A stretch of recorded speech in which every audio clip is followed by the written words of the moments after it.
आज फिर आपके समझ प्राचीन भारतीय इतिहास का भाग 2 जो सभी प्रतियोगी परीक्षाओं हेतु बहुत ही महत्वपूर्ण टॉपिक है। दोस्तों आज की श्रृंखला को लेकर हम आपके समझ हाजिर हुए हैं।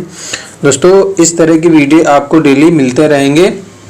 तो दोस्तों जिन लोगों ने अभी तक इस चैनल को सब्सक्राइब नहीं किया है वो लोग इस चैनल को सब्सक्राइब कर लें तथा बगल में लगी बेल आइकन को दबा लें ताकि आने वाली हमारी हर वीडियो आप तक आसानी से पहुंच सके।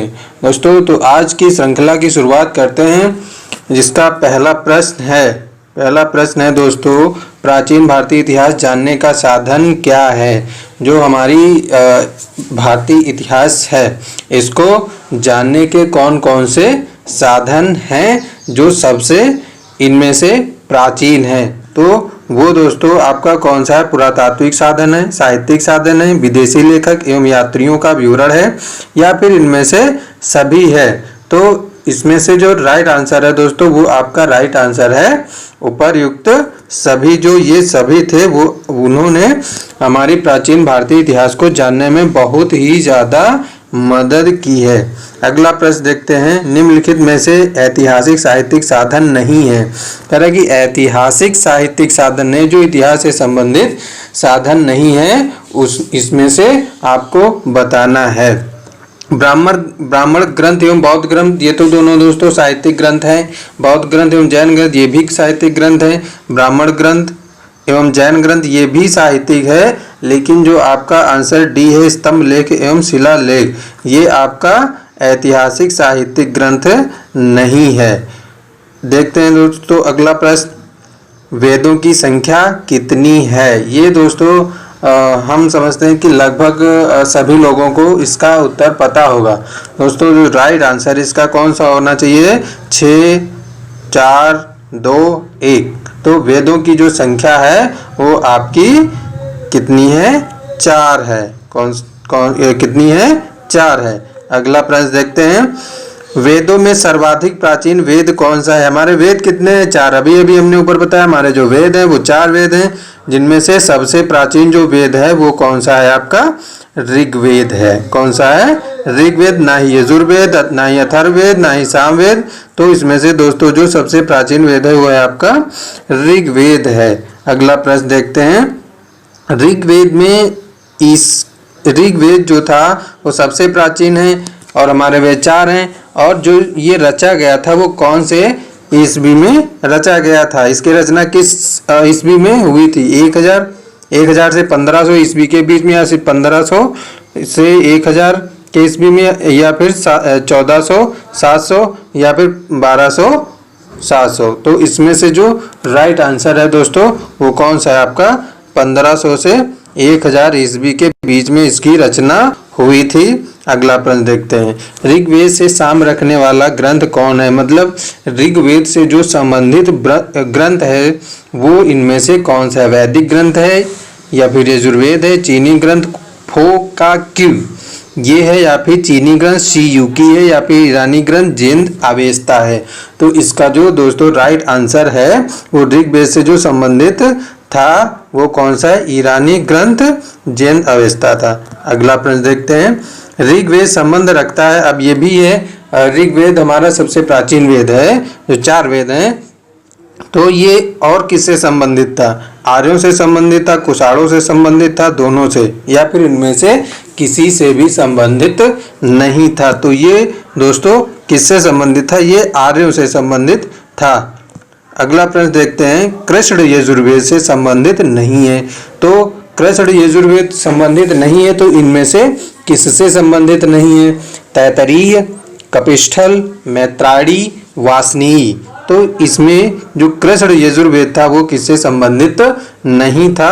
तो ये आपका जो राइट आंसर है वो वासनीय से संबंधित नहीं था। अगला प्रश्न देखते हैं, वैदिक साहित्य की रचना की गई थी तो कहाँ की गई थी ये बताना है आपको। कुरु पांचाल में की गई थी, मिथिला में की गई थी, सौराष्ट्र में की गई थी, या फिर अवध में की गई थी। तो ये दोस्तों जो वैदिक साहित्य थी इसकी जो रचना की गई थी वो कुरु पांचाल में की गई थी। अगला प्रश्न देखते हैं, प्रश्न में निम्नलिखित में से ब्राह्मण ग्रंथ कहा गया है। तो जो ब्राह्मण ग्रंथ कहा गया है ये किसको कहा गया? विश्वकोश को, धर्म ग्रंथ को, ऐतिहासिक ग्रंथ को, या फिर वेदों की टीका यानी वेदों के बारे में जो टिप्पणियाँ की गई, टीकाएं लिखी गई उसको कहा गया। तो इसमें जो दोस्तों राइट आंसर है वो आपको बताना है। तो इसका जो राइट आंसर है वो है वेदों की टीका को हम कहते थे। अगला प्रश्न है, दार्शनिक विचारधारा का सूत्रपात करने वाले स्रोत कहे जाते हैं। क्या कहे जाते हैं? जो दार्शनिक, जो लोग इधर उधर की जानकारी को इकट्ठा करके बहुत ही मेहनत करके जो अपनी विचारधारा को विकसित करते थे उसे हम दार्शनिक विचारधारा कहते हैं। तो इसमें से जो सूत्रपात करने वाले थे उसको हम क्या कहे जाते हैं दोस्तों? क्या कहे जाते हैं? उपनिषद कहे जाते हैं, उपनिषद कहे जाते हैं, आरण्यक कहे जाते हैं, पुराण कहे जाते हैं, या फिर वेद कहे जाते हैं। तो इसमें से क्या कहे जाते हैं? बी, आरण्यक। जो आपका राइट आंसर है वो आपका बी, आरण्यक कहा जाता है। उपनिषदों की संख्या, वेदों की संख्या तो अभी अभी हमने दोस्तों 4 बताई है। तो उपनिषदों की संख्या कितनी है? तो इसमें आपको उपनिषदों की संख्या बतानी है। तो कितनी है? 108 है, 110 है, 112 है, या फिर 119 है। तो इसमें जो सही आंसर है वो आपका कौन सा है? Option A. कौन सा? ऑप्शन ए सही है। जो उपनिषदों है की संख्या वो है 108। अगला प्रश्न देखते हैं, उपनिषदों के निष्काम कर्म की भावना कालांतर में विकसित हुई। तो जो विकसित हुई जो भावना थी निष्काम कर्म की उपनिषदों के प्रति, तो वो किस में विकसित हुई थी? पुराणों में हुई थी, या फिर जो हमारे वेद थे उनके उपवेदों में हुई थी, या फिर श्रीमद् भगवत गीता में हुई थी, या इनमें से सभी में हुई थी? तो उपनिषदों की जो निष्काम कर्म की भावना थी वो दोस्तों विकसित हुई थी आपकी श्रीमद् भगवत गीता में। अगला प्रश्न देखते हैं, शुल्ब सूत्र वर्गीकरण है। तो शुल्ब सूत्र जो वर्गीकरण है वो किसका है? कल्प सूत्र का है, धर्म सूत्र का है, या फिर ग्रह सूत्र का है? तो दोस्तों इसमें जो सही आंसर है वो है आपका कल्प सूत्र। कौन किसमें वर्गीकरण किया गया है? शुल्ब सूत्र का कल्प सूत्र में किया गया है। अगला देखते हैं और आज की वीडियो का अंतिम प्रश्न देखते हैं जो हम लेकर के चल रहे हैं प्राचीन भारतीय इतिहास के भाग 1 का। दोस्तों इसमें शुल्ब सूत्र के उप विभाग कितने हैं? तो उप विभाग कितने हैं दोस्तों? कितने हैं? 5 हैं, 4 हैं, 3 है, या इनमें से कोई नहीं है?